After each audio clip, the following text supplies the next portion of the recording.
Salam jumpa pemirsa podcast Papua Selatan. Namek namuk entago waninggap ka, waninggap kuemek. Selamat pagi untuk kita semua. Ya, kembali lagi bersama saya Brigita Kue dalam podcast Papua Selatan. Namun sebelum kita mulai, perlu saya informasikan kepada pemirsa dimanapun Anda berada bahwa kami semua sudah mengikuti protokol COVID-19, sudah divaksin dan sudah mengenakan masker sebelum sampai di tempat ini. Untuk bapak-bapak, saya persilakan untuk melepaskan masker ya, supaya kita bisa melihat senyum ya dari bapak-bapak. Oke. Ya, jadi tema pembahasan kita di podcast Papua Selatan kali ini adalah Panglima Hukum di Tanah Papua. Nah, untuk itu kita harus memahami sebenarnya masalah-masalah hukum apa sih yang menjadi concern utama di Tanah Papua. Untuk itu saya sudah kehadiran narasumber yang sangat luar biasa sekali. Di sini ada Bapak Nikolaus Kondomo, Kajati Papua yang baru saja dilantik. Ya. Dan juga Bapak Alexi Nuraya selaku Asisten Tindak Pidana Khusus. Halo Bapak Nikolaus, selamat datang, selamat pagi. Apa kabar Bapak? Baik-baik, sehat selalu. Bapak Alex, bagaimana? Selamat pagi. Iya. Bapak, mungkin sebelum kita masuk ke tema pembahasan kita ya, yaitu Panglima Hukum di Tanah Papua. Ini merupakan suatu kebanggaan sekali untuk kita, apalagi saya sebagai orang yang mempunyai darah Marin, bahwa ada salah satu orang Papua pertama yang menjabat menjadi Kajati Papua. Jadi saya mau tanya sedikit profil perjuangan Bapak Nikolaus sampai bisa menjabat sebagai Kajati Papua. Singkat saja, silakan Bapak. Terima kasih ya waktu yang diberikan kepada saya. Sebelumnya saya ucapkan selamat Natal tahun 2021 dan tahun baru 2022 kepada pemirsa masyarakat semua.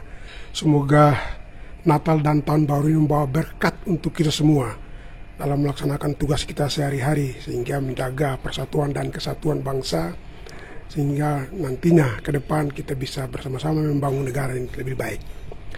Jadi perjalanan memang menjadi seorang jaksa memang tidak segampang balik tangan ya. Pasti Bapak ya. Tidak segampang balik tangan. Ya.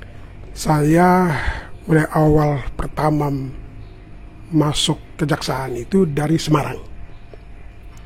Semarang saya, dan setelah masuk menjadi jaksa kejaksaan dulu belum jadi jaksa, masih TU. TU itu tenaga TU administrasi, membantu para pegawai dan para jaksa yang lain. Baik. Setelah itu menjadi jaksa harus dites, zaman itu kita mengikuti tes, nyata lulus. Setelah lulus, pendidikan 6 bulan di Ragunan. Ragunan itu ada di kejaksaan besar di sana. Itu, Jakarta Selatan. Jakarta ya, Pak, Selatan siap. Itu tempat kita pendidikan jaksa di sana. Selama 6 bulan menyatakan lulus, dilantik oleh Pak Jaksa Agung, mendapat SK pertama bertugas di Semarang. Di Semarang di salah satu kabupaten, itu Purwodadi kabupatennya. Kabupaten Grobogan Purwodadi. Situlah saya mulai berkarya awal menjadi jaksa. Jaksa di sana, ya kita jaksa awal ya harus selalu berkoordinasi dengan jaksa senior, dibina dulu, diarahkan. Sehingga setelah itu ya sudah bisa berjalan. Ibaratnya masih harus menimba banyak pengalaman. Gimana penanganan perkara, prosesnya gimana, sampai bisa ke pengadilan gimana, kita harus mempertahankan argumen kita di pengadilan gimana, seperti itu. Setelah itu saya dipindah tugas di Sorong, Papua Barat. Saya dipindah tugas di sana sebagai Kasubsi Jabatan Struktural di Kejaksaan, itu sebagai upaya hukum, eksaminasi dan upaya hukum di bidang tindak pidana korupsi. Masih Kasubsi waktu itu. Setelah 3 bulan saya dipromosi menjadi Kasih Intel, Kepala Seksi Intelijen di Kejaksaan. Kejaksaan Negeri Merauke. Ulangi di Sorong. 6 bulan setelah itu saya dipindahkan di Samarinda, Balikpapan. Iya. Sebagai Kasidatun di Kejaksaan Tinggi Samarinda di Balikpapan. Ke sana. Tapi itu tidak berjalan secara administrasi, berjalan, tapi secara fisik saya orang nggak berjalan ke sana. Oh. Tidak berjalan karena waktu SK saya datang. Jadi Bapak masih ada di Sorong atau bagaimana? Saya masih di Sorong. Masih di Sorong. Ya. Oke. Belum pindah ke sana. Iya. Dalam perjalanan itu ada Pak Kajati saya pada saat itu, Pak Kadir Sitanggang. Ya. Pak Kadir Sitanggang, orang Batak, beliau jadi Kepala Kejaksaan Tinggi Provinsi Papua. Sekarang beliau ada di Jogja, pensiun di sana. Mencari, karena ada salah satu Kasipisus di Kejaksaan Negeri Jayapura yang sudah fungsional, dan ada banyak-banyak perkara itu yang tunggakan, banyak perkara korupsi. Beliau mencari siapa sih sebenarnya yang bisa menyelesaikan perkara-perkara tunggakan itu. Ya. Carilah kira-kira siapa di Papua.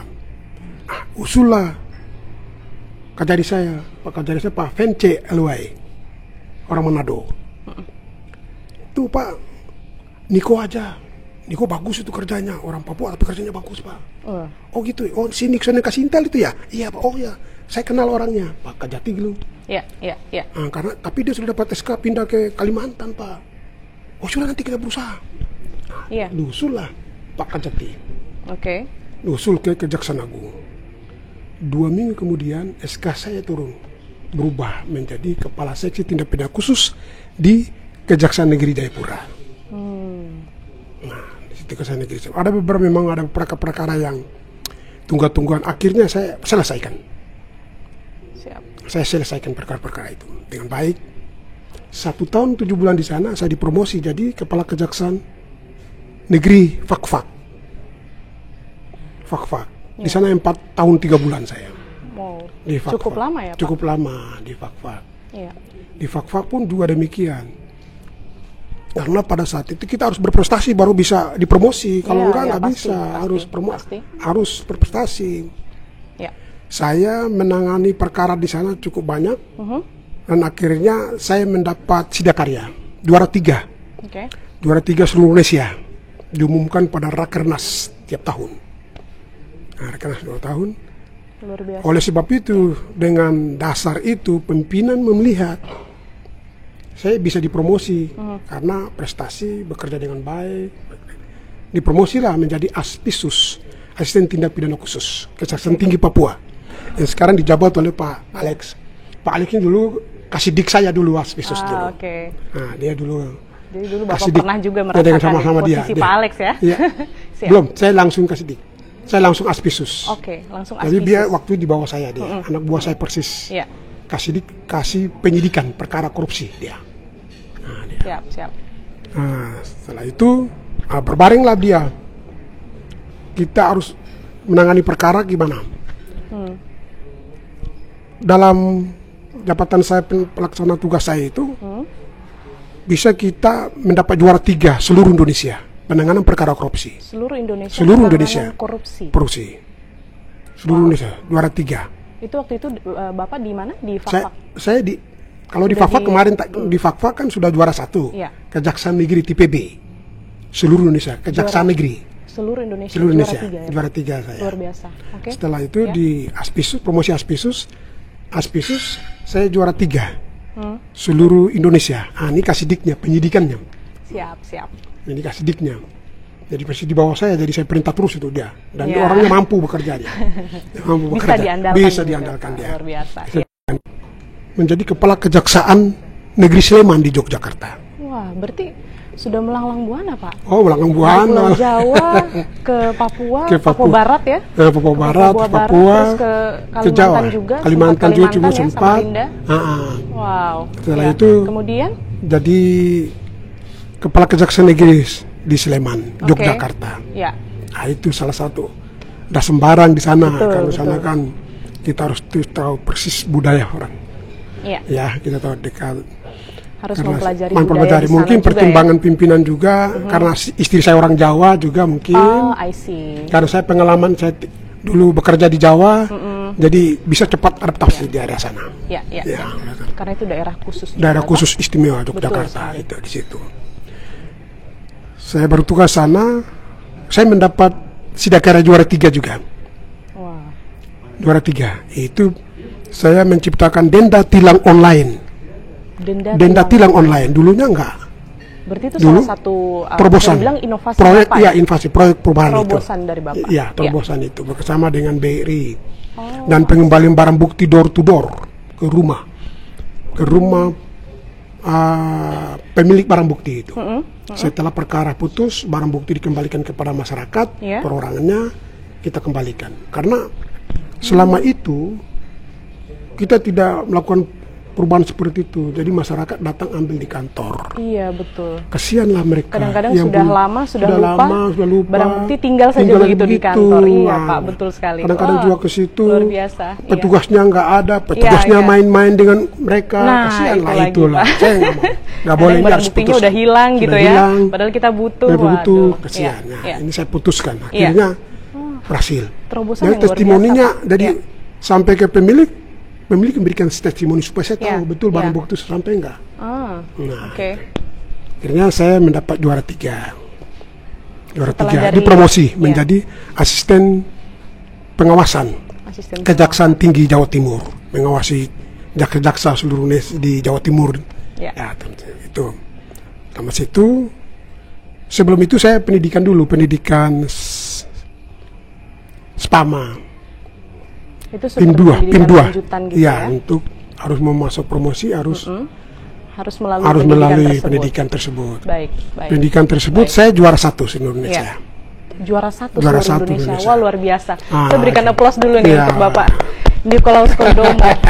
Wah, iya. Juara 1 Indonesia. Kita sebagai orang Papua bangga sekali loh, Pak. Bangga sekali. Siap. Dengan dasar-dasar itulah pimpinan melihat saya kerja baik, promosi bagus, berprestasi, sehingga akhirnya dipromosi lagi jadi koordinator di Kejaksaan Agung. Di Kejaksaan Agung. Nah, di Kejaksaan Agung. Dari Kejaksaan 1 tahun saya dipromosi jadi wakil kepala Kejaksaan Tinggi di Palu. Setelah Palu 5 bulan saya jadi wakil lagi di Papua. 7 bulan terus dipromosi jadi kepala Kejaksaan Tinggi Papua. Luar biasa. Kelas Tinggi Papua. Jadi memang itulah tidak mudah ya tidak mudah. Beberapa tahap yang tidak mudah menjadi seorang pimpinan.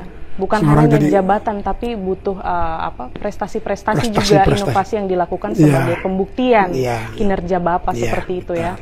Wah, dengan rekam jejak yang luar biasa, saya yakin Bapak adalah orang yang lebih dari cukup untuk bisa menjawab tema pembahasan kita kali ini, yaitu Panglima Hukum di Tanah Papua nih Bapak. Tapi sebelum kita masuk lagi lebih dalam, saya ingin minta Bapak sebagai Kajati Papua, apakah Bapak sudah punya planning begitu, rencana terobosan-terobosan baru dalam hal ini, inovasi baru dalam program Kejaksaan Tinggi Papua? Tahun ini saya sudah komitmen dan sudah menyampaikan kepada seluruh pegawai. Tahun ini kita harus menuju ke BBKWBM, wilayah bebas korupsi. Wilayah bebas korupsi. Wilayah bebas bersih dan melayani. Baik. Jadi tahun ini ya, jadi Pak, tidak ada kompromi bagi pegawai. Betul. Jadi salah satu tujuan untuk mencapai sana harus ada reward dan punishment.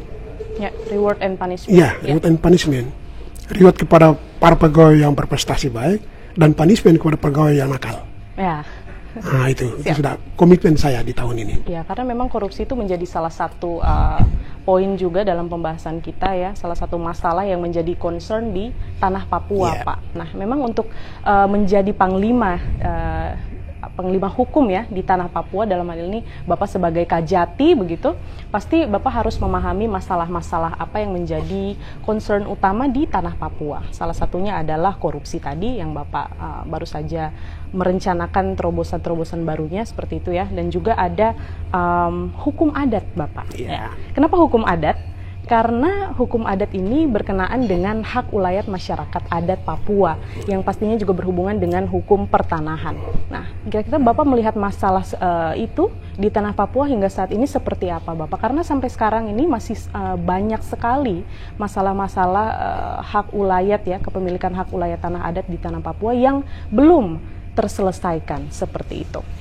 Bagaimana tanggapan? Betul, memang selama ini kita lihat yang terjadi seperti itu karena betul, ya. Sebenarnya undang-undang itu sudah jelas ada. Undang-undang kehutanan mengatur tentang itu. Pasti, ya. Undang-undang Otsus mengatur tentang itu. Ya. Itu. Undang-undang agraria juga mengatur tentang itu. Nah, sekarang implementasinya gimana? Tergantung pada pimpinan-pimpinan daerahnya. Nah, pimpinan-pimpinan daerah yang harus buat terobosan dong. Kenapa tidak? Jelas itu undang-undang Otsus kok jelas ada, kenapa? Ya. Tapi sampai sekarang mana? Sampai sekarang gimana? Didiamkan aja, atau mungkin teman-teman nggak paham atau apa? Ya, kami selalu memberikan arahan. Kita selalu memberikan arahan. Jadi dari kejaksaan bantu. juga Ya, kita sudah membuka ruang untuk komunikasi juga ya. Kita punya bidang itu. Iya. Perdata dan tata usaha negara. Jadi jaksa itu bukan hanya menyidik, menuntut orang, menangkap orang, tidak. Ada jaksa juga memberikan pelayanan hukum, pertimbangan hukum, pendampingan hukum. Ada bagian-bagiannya ya, Pak ya? Kepada pemerintah daerah yang membutuhkan kepada kita. Membutuhkan arahan arahan tentang hukum. Nah, jangan tutup diri, bukalah diri kita. Sama-sama kita membantu. Nah, sebenarnya pemerintah tuh sudah memberikan, pemerintah pusat peluang besar kepada kita. Baik. Berlalu melalui undang-undang Otsus loh. Iya. Sudah besar, sudah luar biasa itu. Ya. Saya peradilan hukum adat itu sudah ada dalam undang-undang kita, undang-undang Otsus. Tidak salah pasal 50 atau pasal 53 kalau nggak salah. Peradilan adat. Coba bayangkan. Sudah masuk dalam hukum positif ya Pak ya? Usul positif itu undang-undang. Iya, betul. Nah, sampai sekarang implementasi gimana? Sebenarnya hukum itu sudah ada, jadi masalah penerapannya saja. Implementasinya saja. Iya, implementasinya saja. Kalau dari Pak Alex mungkin ingin menambahkan mengenai hal itu, Pak. Ya, terima kasih ya, Mbak Rita. Iya. Jadi apa yang disampaikan oleh Pak Kajati tadi itu betul, bahwa sebenarnya Otsus itu bukan bercerita tentang uang sebenarnya. Iya. Kalau kita pelajari undang-undang Otsus itu banyak hal-hal di situ yang bisa digali. Nah, itu tinggal bagaimana dirumuskan, katakan di Marin seperti apa, di Wamena seperti apa. Harus disesuaikan. Ya, digali kembali. Ya. Tetapi landasan hukumnya sudah ada. Kira-kira begitu. Tanggapan saya pertama mengenai masalah tadi, masalah hukum adat dan tanah. Demikian, Mbak Brigita. Siap. Ya, salah satu masalah juga yang menjadi concern hukum di tanah Papua ini, Pak, masalah hukum HAM, begitu. Apalagi setelah kasus meninggalnya George Floyd ya, 2 tahun silam di tangan polisi Amerika Serikat, banyak orang Indonesia melihat kesamaan rasisme sistematik di Indonesia bagi orang Papua dengan di Amerika Serikat, begitu. Dan sampai saat ini masalah-masalah seperti itu masih kita jumpai di tanah Papua, betul ya Pak ya? Nah, apakah Bapak mungkin mempunyai terobosan-terobosan terkait masalah hukum HAM di tanah Papua, Pak? Kalau kita lihat masalah seperti kemarin kasus yang dulu ya, kalau karena rasisme, sebenarnya negara kita tidak mengenal rasis itu. Negara kita tidak, negara kesatuan Republik Indonesia kita itu bukan negara seperti di luar negeri. Kita enggak. Kita kan berdasarkan Pancasila sudah. Berbeda-beda tapi tetap satu, negara kesatuan Republik Indonesia yang dilandasi oleh Pancasila kita. Sudah jelas. Jadi kalau rasis memang sudah tidak ada negara. Itu pelanggaran hukum biasa sebenarnya. Jadi itu pelanggaran hukum biasa. Dikategorikan sebagai pelanggaran hukum biasa. Biasa, pelanggaran hukum. Cuma tanggapan orang saja yang persepsi orang. Baik. Tapi dari orang hukum tidak, itu pelanggaran hukum biasa. Baik. Ya. Karena banyaklah teman-teman kalau mengatakan bahwa, mohon maaf ya, hitam keriting, sudah biasa itu. Memang saya hitam keriting, harus bangga dong.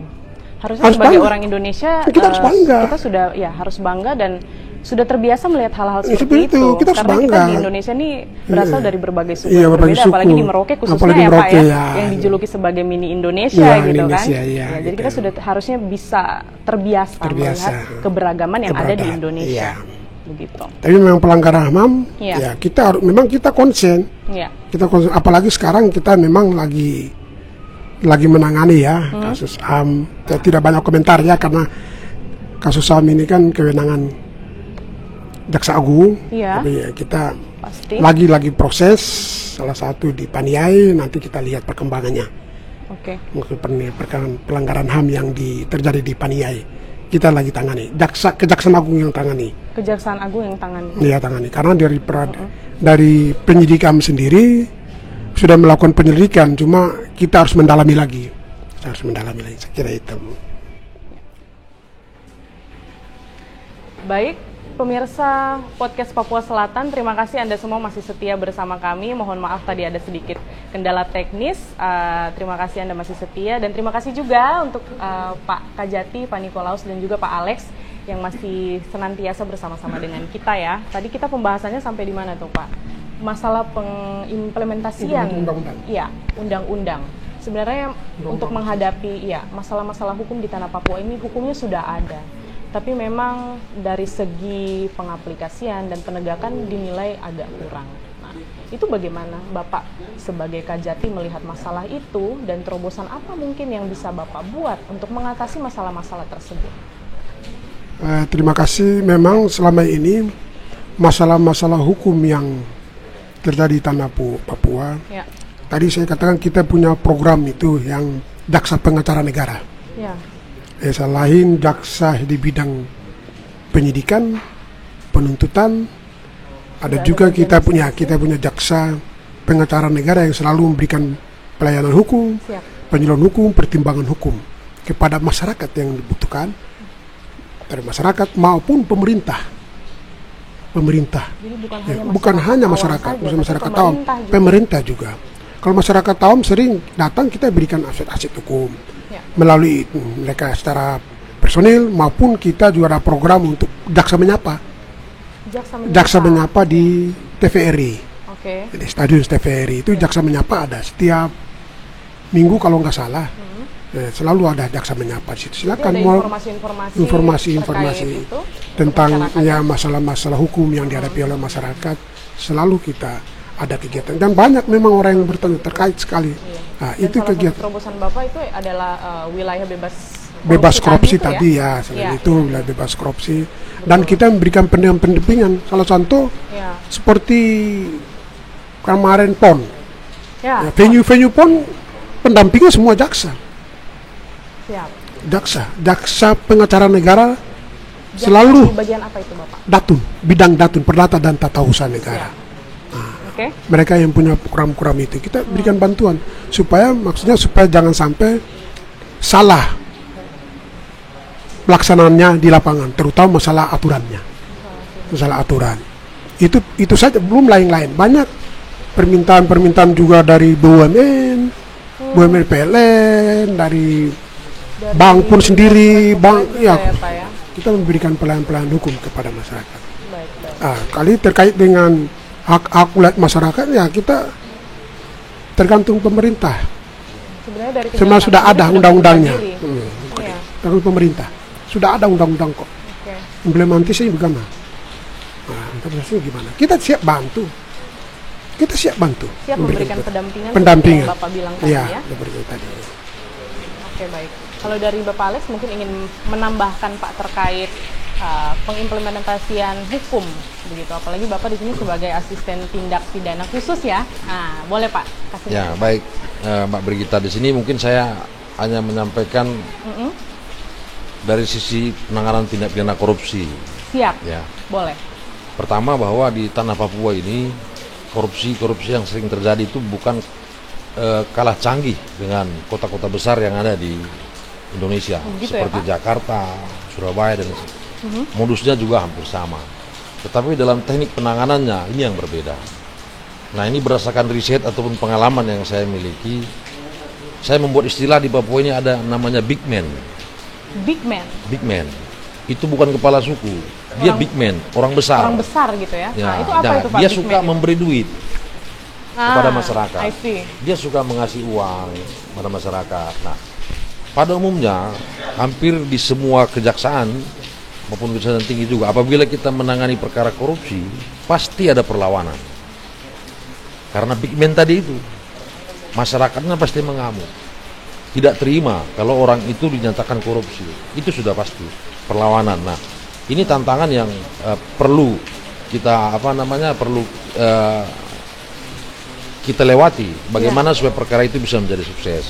Kemarin disampaikan oleh pastor pas Natal kemarin di Papua Selatan, mengajak masyarakat untuk lebih kritis. Jadi masyarakat kritis, jangan asal dikasih uang itu mau. Benar. Seperti itu. Jadi maksudnya baik, tetapi ujungnya nanti pembangunan masyarakat Papua sendiri juga yang akan dilakukan. Ya. Betul. Awalnya sesaat baik, tetapi lama-kelamaan mungkin itu yang bisa saya sampaikan sedikit terkait pengalaman penanganan perkara korupsi yang ada di tanah Papua. Pasti ada perlawanan. Pasti ada big man ini ya. Ya. Di belakang layar. Bukan di belakang layar. Big man ini kan orang yang akan dijadikan tersangka umpamanya. Oh gitu. Oke. Nah, orang yang diberinya uang inilah yang akan mengadakan perlawanan. Nah, big man istilah saya. Ini istilah saya big man. Orang besar. Jadi orang-orang yang sudah disuap yang akan memberikan perlawanan begitu ya? Dia suka memberi kepada masyarakat, suka memberi uang. Jadi di mata masyarakat dia dianggap baik, dia dianggap seorang dermawan seperti itu. Padahal dermawannya itu dari uang yang diambil tadi. Dari uang negara gitu ya, kasarnya ya? Nah, lama-kelamaan kan sebenarnya pembangunan juga yang akan berhenti. Betul. Nah, yang kedua ya memang letak geografis di tanah Papua yang cukup luas ya. Sangat luas Pak. Sangat luas ya. Memang itu membutuhkan waktu dan cara pengungkapan sebuah tindak pidana korupsi tidak bisa secepat ada yang ada di daerah lain. Dan perlu mungkin pendekatan khusus ya kalau dengan orang Papua. Nah itu Pak Brigita sudah sampaikan. Betul. Nah disitulah kekhususannya juga yang harus dimiliki apabila seorang jaksa bertugas di tanah Papua. Iya. Kalau enggak nanti tidak sampai. Maka penegakannya hanya tumpul sebentar aja, tidak akan sampai ini kata ibu. Seperti itu.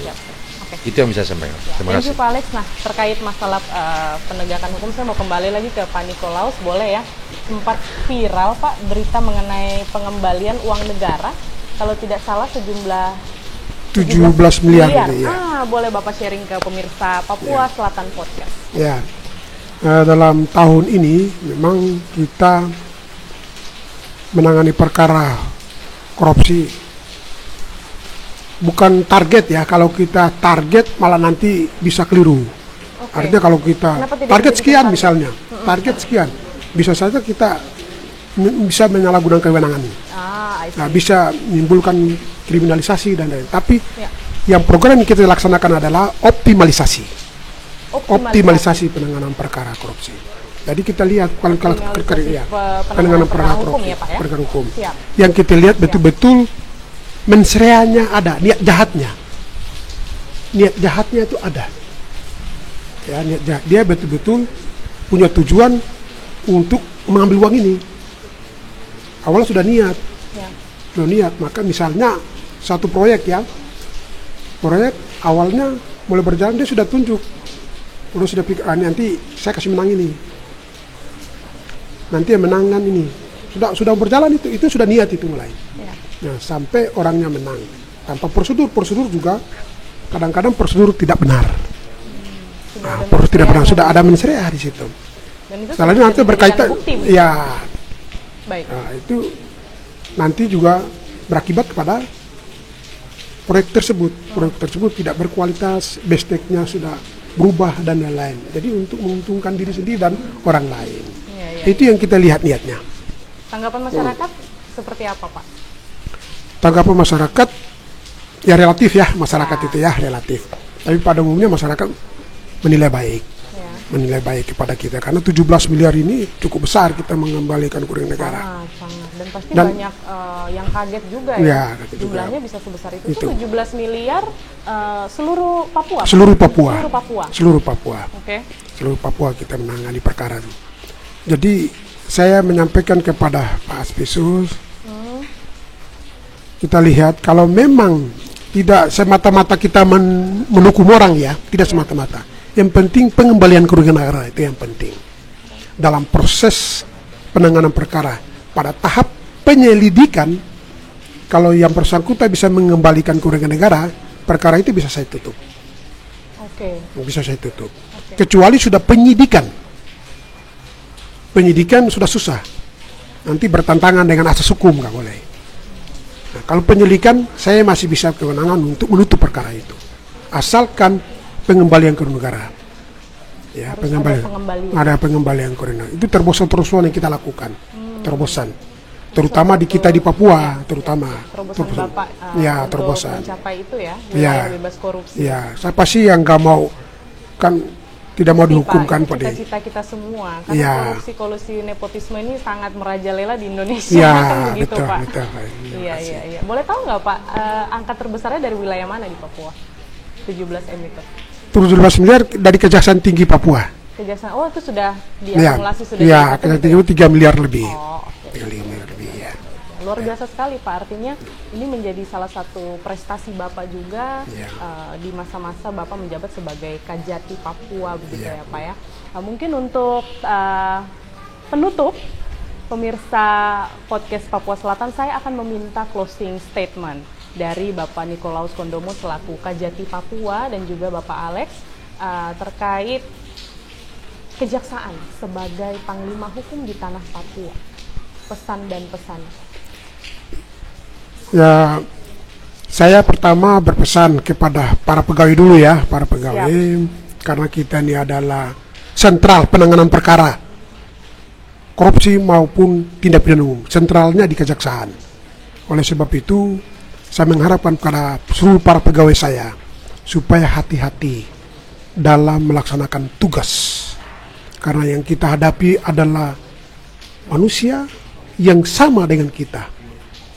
Yang sama dengan kita, yang perasaan sama, jiwa sama. Oleh sebab itu, jangan main-main di situ. Kalau memang bersalah, bersalah kita. Kalau memang orang itu bersalah, ya kita proses.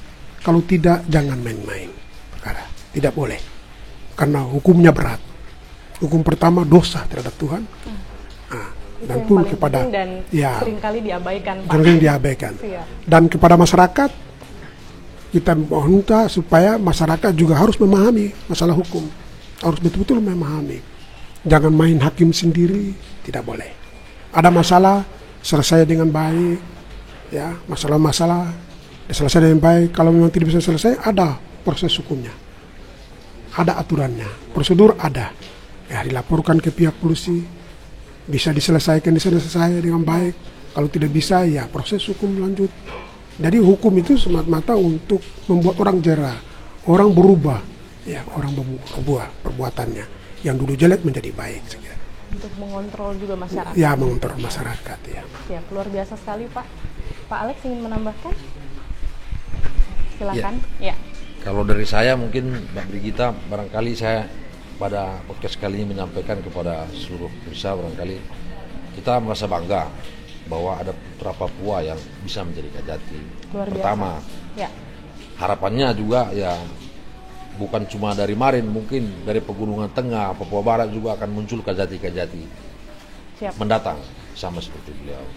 Dan ternyata bisa kok orang Papua seperti itu. Baik dari penanganan perkara korupsi, baik dari pengembalian kerugian negara tadi, penyelamatan keuangan negara, bisa. Jadi kenapa tidak? Mari, kalau nanti ada penerimaan kejaksaan, silakan mendaftar sebagai jaksa. Langsung open recruitment ya Pak ya. Ya, luar biasa sekali pemirsa pembahasan kita di podcast Papua Selatan kali ini mengenai Panglima Hukum di tanah Papua. Jadi memang pesan-pesan dari Bapak Nikolaus sendiri sangat luar biasa ya. Jangan main-main dengan hukum. Kadang kita hanya menganggap mungkin kita melanggar hukum, bertanggung jawab dengan hukum saya, tapi dengan Tuhan juga ya Pak ya. Iya betul, dosa. Nah itu yang seringkali kita abaikan begitu. Oke, terima kasih saya ucapkan kepada Bapak Nikolaus Kondomo sebagai Kajati Papua, dan congratulations sir. Selamat, kita sebagai orang Papua kita bangga sekali punya sosok orang Papua yang menjabat sebagai Kajati. Dan akhirnya saya Brigita Kue pamit undur diri. Kita ketemu lagi di podcast Papua Selatan episode selanjutnya. Sampai jumpa.